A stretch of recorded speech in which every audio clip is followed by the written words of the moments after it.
Bismillahirrahmanirrahim. Assalamu alaikum. Dear students, today we are going to start the next topic of chapter number 2, Structure of Atoms. जो topic आज हमारे ज़ेर बहस रहेगा वो है रदरफोर्ड्स एटॉमिक मॉडल। रदरफोर्ड वो पहला साइंटिस्ट था जिसने फेमस गोल्ड फाइल एक्सपेरिमेंट किया to know how positive and negative charges can coexist in one atom, कि किस तरह से एक एटम के अंदर पॉजिटिव और नेगेटिव चार्जेस इकट्ठे रह सकते हैं। यही वो एक्सपेरिमेंट था जिसके बाद हमें एटम के अंदर पॉजिटिवली चार्ज्ड न्यूक्लियस के बारे में पता चला।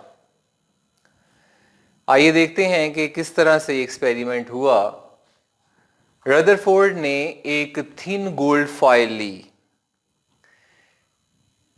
जिसकी थिकनेस 0.00004 सेंटीमीटर थी।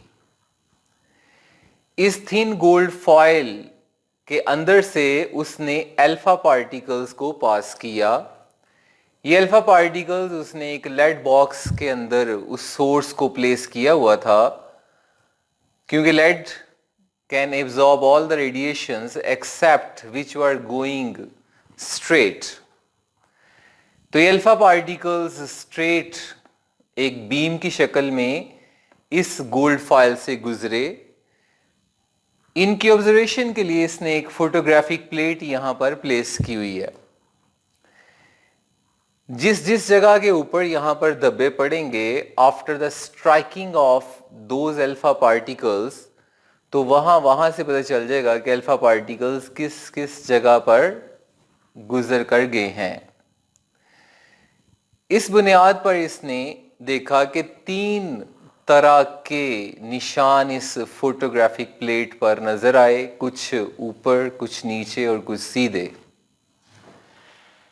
तो इस लिहाज से इसने कहा कि alpha particles are deflected, they can pass straight and they can deflect making large angles and some went back, और कुछ जो हैं वो वापस चले गए। अब ये इसकी ऑब्जर्वेशंस थी। पहली ऑब्जर्वेशन क्या हुई? Almost all particles pass through the foil undeflected. ज्यादा अल्फा पार्टिकल्स बिल्कुल सीधे गुजर गए। Out of 20,000 particles, only a few were deflected at fairly large angles. चंद एक ही बड़े बड़े एंगल्स बनाते हुए डिफ्लेक्ट हो गए। And very few bounced back on hitting the foil, और कुछ जो हैं वो फाइल को टकरा कर वापस भी आ गए। सो अल्फा पार्टिकल जब इस फाइल से गुजरे तो ये 3 कैटेगरीज के अंदर बट गए। गोल्ड फाइल के अंदर अगर हम गोल्ड एटम्स को देखें और एक इमेजिनरी डायग्राम बनाएं, तो जो अल्फा पार्टिकल सीधे गुजरे तो वो यहाँ से गुजर रहे हैं। कुछ जो हैं वो लार्ज एंगल बनाकर डिफ्लेक्ट हो रहे हैं, और कुछ जो हैं दे आर बाउंसिंग बैक। तो इस तरह से इसने 3 ऑब्जर्वेशंस यहां पर की। इन्हीं ऑब्जर्वेशंस की बुनियाद पर हम इसके रिजल्ट्स को जज करेंगे। तो हम देखते हैं इस एक्सपेरिमेंट के बाद क्या रिजल्ट्स जो हैं वो अखज़ किए गए। सबसे पहली बात, most of volume occupied by atom is empty. ज़्यादातर वॉल्यूम जो एटम के अंदर मौजूद है वो खाली है। अब ये क्यों कहा गया? क्योंकि जब हमने कहा कि ज़्यादातर अल्फा पार्टिकल्स जो हैं दे पास थ्रू स्ट्रेट, वो बिल्कुल सीधे गुजर गए। तो जब ज़्यादातर सीधे गुजरे हैं तो इसका मतलब है कि there is no hindrance in their path to stop them. उनके रास्ते में कोई ऐसी रुकावट नहीं कि जो उनको रोक सके, और बिल्कुल सीधा गुजर रहे हैं। जब वो बिल्कुल सीधा गुजर रहे हैं तो it means they are passing through some empty space, तो खाली जगह एटम के अंदर मौजूद है। Second, there is centre of positive charge, एक सेंटर है पॉजिटिव चार्ज का, क्योंकि अल्फा पार्टिकल्स के ऊपर चार्ज जो है वो कौन सा है, पॉजिटिव चार्ज है।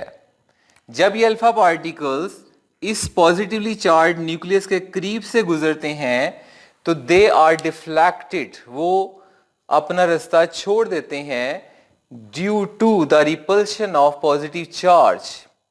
और ये पॉजिटिव चार्ज न्यूक्लियस के अंदर मौजूद है, दैट इज द न्यूक्लियस, और वो है nucleus.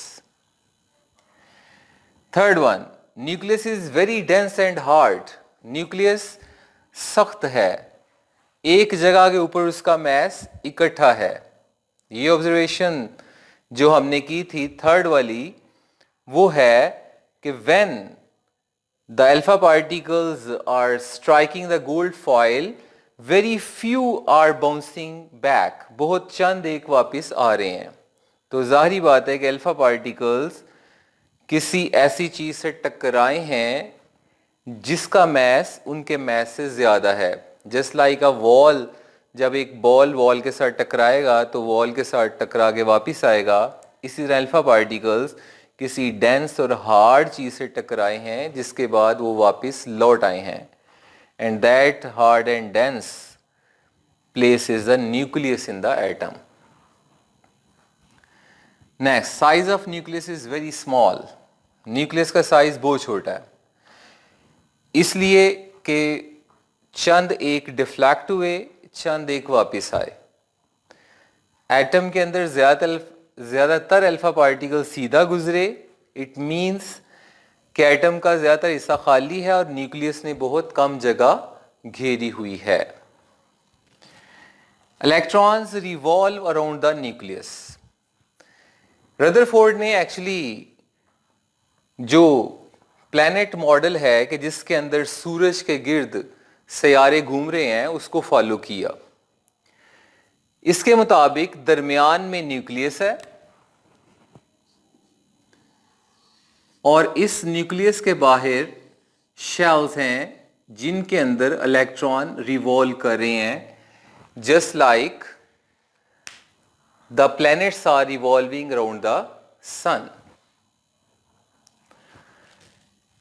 And the particles lie in the nucleus are called nucleons, और वो पार्टिकल्स जो न्यूक्लियस के अंदर हैं they are called nucleons, and of course they are two fundamental particles, proton and neutron. Rutherford के एटॉमिक मॉडल अगरचे बहुत successful था और इसने पहली बार एटम के बारे में वजाहत दी और एक बाकायदा एटॉमिक मॉडल पेश किया, लेकिन इसके अंदर कुछ डिफेक्ट्स जो हैं वो नोट किए गए।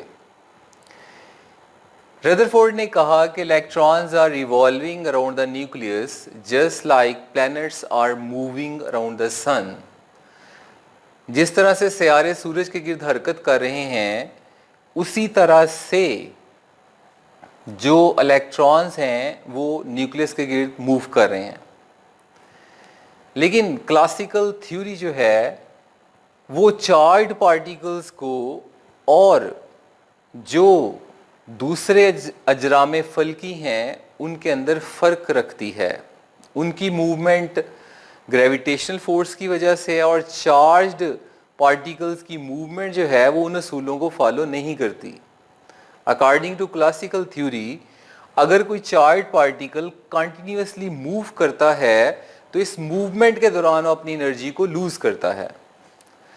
अब अगर यहाँ पर ये इलेक्ट्रॉन मौजूद है तो अगर ये अपने इस दायरे के अंदर घूमेगा तो बजाय इसके कि वो इस दायरे को मुकम्मल करते हुए दोबारा यहीं पर आ जाए, क्लासिकल थ्योरी के मुताबिक वो मूव करके अपनी एनर्जी को लूज करेगा, और अगर वो अपनी एनर्जी को लूज करेगा तो न्यूक्लियस से उस डिस्टेंस पर मेंटेन नहीं रहेगा।